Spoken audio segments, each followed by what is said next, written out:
I'm going to go to Edward Marshall from WBBM in Chicago.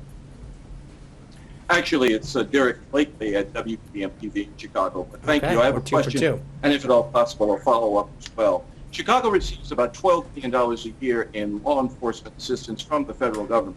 Would President Trump cut off those funds due to Chicago's sanctuary city status, even though it would greatly hamper the Chicago police in their fight against street violence, something the president has repeatedly said troubles him deeply?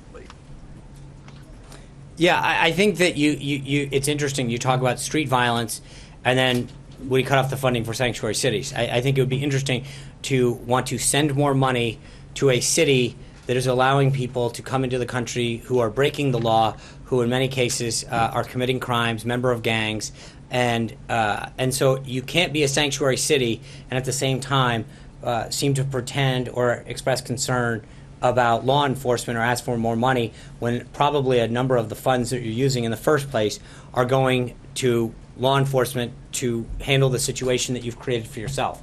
I think the president's belief on sanctuary cities is one shared by upwards of 80% of the American people, that we shouldn't be using American tax dollars to fund cities and counties and in some cases potentially states that are seeking to allow people who are not legally in this country, who potentially can do us harm, to get funding. And so I think there's no question, it's not a question of what he will do. His intention's been very clear from the beginning. I think it's vastly supported by the vast majority of the American people. But I think that to suggest that somehow they're not inextricably linked is a failure to fully appreciate the scenario.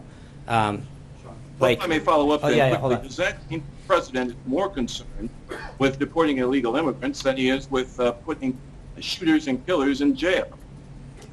No, because if a shooter or killer is here illegally and is in this country, then I think that, again, I think respectfully you're delinking the two issues.